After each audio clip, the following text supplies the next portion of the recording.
Beautiful. So now that we've thought through how to understand regressions in general, let's shift our focus to what Goldman and Katz are trying to understand in this paper. So this is really the key graph in this paper because it illustrates to us what it is that they're trying to explain with their model. As you can see here, the difference in earnings between college graduates and high school graduates, right, this college earnings premium we've been talking about, was very, very high at the beginning of the 20th century. College graduates earned about 70% more than high school graduates. It fell pretty steadily up until the 1950s, and since then it's been increasing again, almost back up to the level that it was at the beginning of the 20th century.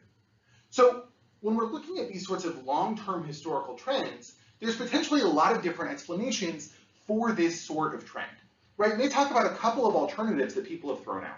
So one of these is, maybe this is about unionization, right? Maybe at the beginning of the 20th century, we have professional organizations that kind of have gentlemen's agreements not to compete, right? Lawyers aren't going to take each other's clients, whereas working class factory workers are, competing against each other very aggressively with very limited unionization.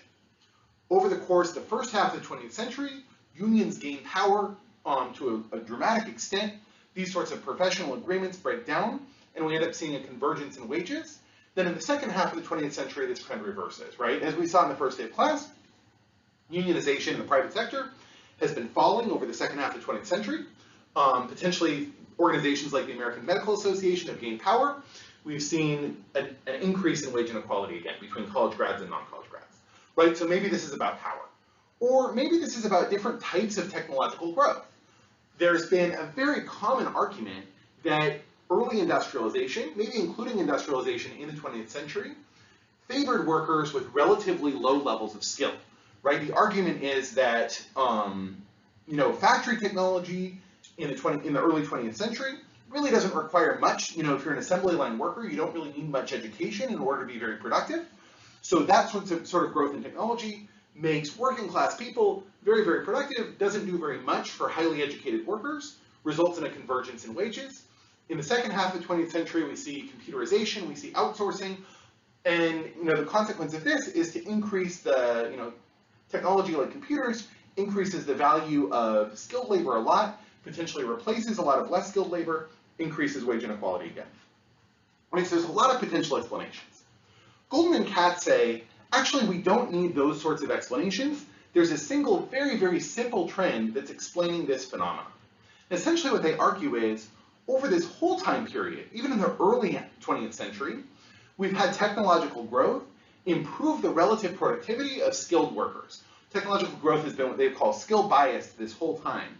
The thing that changed in the second half of the 20th century, according to Goldman and Katz, is that the rate at which people became educated, the growth in worker education, started to slow down so that it wasn't able to keep up with this growth in technology.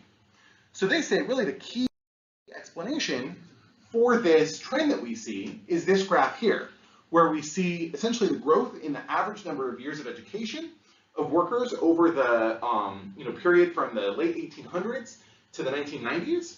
We can see that there's this inflection point in the middle of the 20th century where growth in education really started to slow down considerably, right? Much, much slower rate of growth in education after the 1950s than before. And so their explanation for why it is that we see the earnings of college graduates start to really accelerate relative to high school graduates isn't that computers make college graduates much more productive than earlier technologies. It's just that we have fewer and fewer newly educated workers. Okay, so this is what they claim. What we're going to do next is we're going to take that intuitive argument I just threw at you and try to frame it as an economic model. The economic model that Goldman and Katz lay out is really fairly straightforward. It's got essentially two pieces to it. The first piece is they say that there's some number of college grads, skilled workers, some number of high school grads, who they call unskilled workers. And at any moment in time, all of the workers that exist are going to work, right? So we've got skilled workers as number of college grads. We've got U, number of high school grads, right? All of the workers that exist are going to work. They're going to work at a bunch of firms, all of which have exactly the same technology of production, making some stuff that we don't really define. right? So that technology of production is going to be an F, S, and U,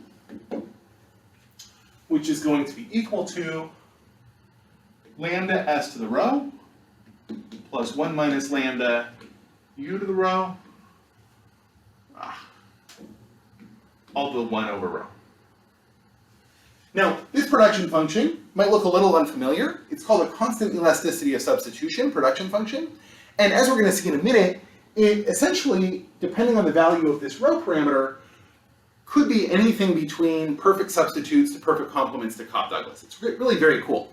But all you need to worry about so far, this is just some function that tells us for the given number of skilled workers, given number of unskilled workers, how much stuff gets made, right? So this is going to be an amount of stuff Q. Wonderful. Okay. And this is really their whole model, right? We've got supply of labor, we've got production. So given this, how do we go from this to getting to some ratio of skilled to unskilled wages? Well, the way we're going to do this is we're going to remember that anytime we have profit maximizing firms, in order to maximize profits, they're going to want to minimize their costs, right? And how do they minimize their costs? They're going to minimize their costs by choosing workers, skilled and unskilled workers, until the MRTS, right, the marginal rate of technical substitution, is equal to the cost ratio, right, the ratio of skilled wages to unskilled wages, right? If it helps you remember, you can think we've got some isoquant, right, tells us what we're producing. We've got some iso cost curve, which is going to be the ratio of skilled workers' wages to unskilled workers' wages, right? We want to produce at a cost minimizing amount. So all that's going to mean is that we're going to want to set MRTS, which equals the marginal product of skilled workers over the marginal product of unskilled workers, equal to our wage ratio, right? The wages of skilled workers over the wages of unskilled workers. Great. So now we just need our MRTS. We can make our lives a lot easier by taking everything to the rho, right? So saying basically Q to the rho is equal to lambda SP plus 1 minus lambda times U to the rho, right? So then we can say dFds is just going to be lambda times rho times S to the rho minus 1. And dFdu is going to be 1 minus lambda times rho times U to the rho minus 1. Right? Equal to Ws over Wu. The rows cancel. So what we're left with is that our wage ratio, Ws over Wu, has to equal lambda over 1 minus lambda times, I'm going to flip this around a little bit here, number of unskilled workers over the number of skilled workers to the 1 minus rho. This makes sense? So let's think for a minute about what this is telling us. What are lambda and 1 minus lambda? Well, lambda is basically the productivity of a skilled worker, right? The bigger lambda is, the more valuable skilled workers are. The bigger 1 minus lambda is, the more valuable unskilled workers are. So this is technology, right? In particular, this is skill bias technology, right? The degree to which technology favors skilled workers. What's this? Well, this is essentially telling us education.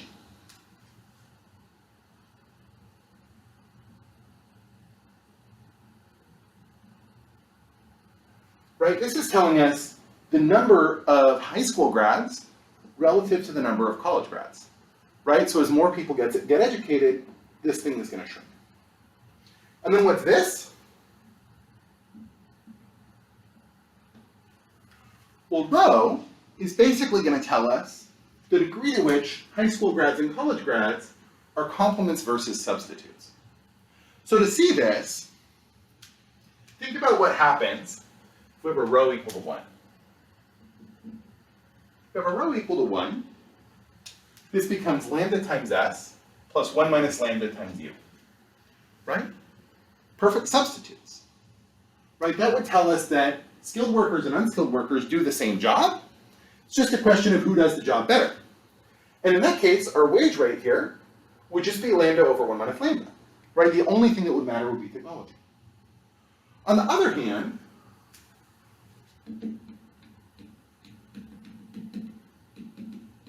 let's say that rho was some very, very small negative number. Negative 10,000, right? Or in extreme, we can think of it as negative infinity. In that case, we'd have lambda times s to the negative 10,000 plus 1 minus lambda u to the negative 10,000 to the 1 over negative 10,000, right? Taken to a tiny power, multiplied by a power. In this case, u over s to the 1 minus negative 10,000, right, to the 10,001, is going to absolutely dominate whatever's happening in technology. Right? Essentially what we'd be saying is skilled and unskilled workers do very different jobs. They're needed, right? They're complements in production such that they're only productive in a certain ratio. So the only thing that's really going to determine their wage rates is going to be the ratio of skilled to unskilled workers. Technological change isn't going to matter very much at all. Does this make sense? So this is essentially their model, right? What they're going to say is that as time goes on, this is going to get bigger and bigger, right? We can put a T on each of these to indicate the technology level at a particular year, right? As time marches on, lambda gets bigger and bigger and bigger. Technology increasingly favors skilled workers. But also, as time marches on, we'll have more and more people get educated. Number of skilled workers gets larger and larger. Number of unskilled workers gets smaller and smaller.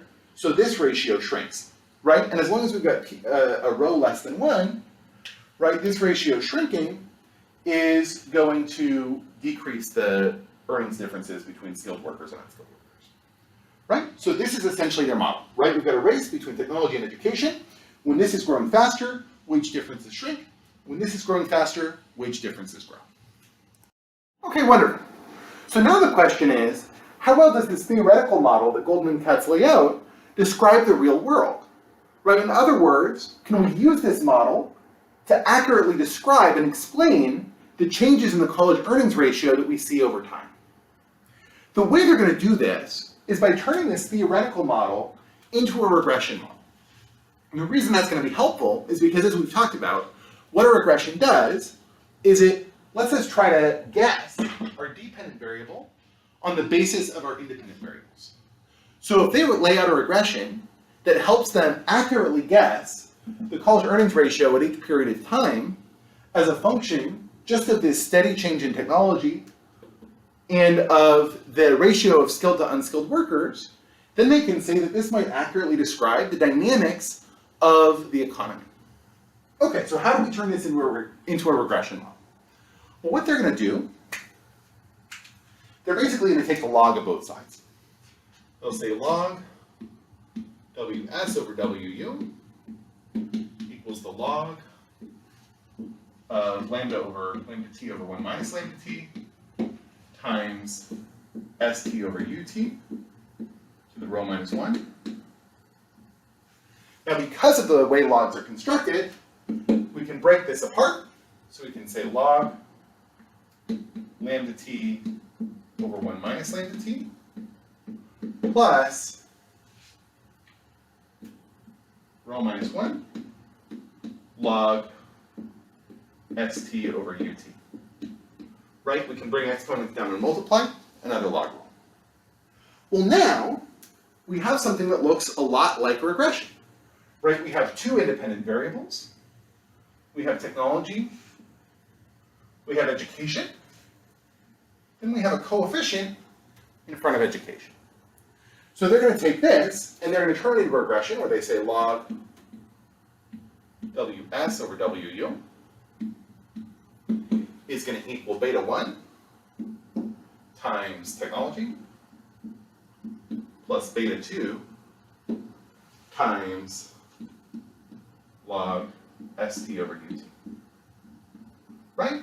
Where beta 2 then is going to be our best guess about the relationship, right? The average relationship between the skill ratio and the wage ratio is going to be able to be an empirical estimate of this rho parameter, right? It's going to tell us essentially the degree to which skilled and unskilled workers are substitutes or complements. We'll leave that to the data to decide.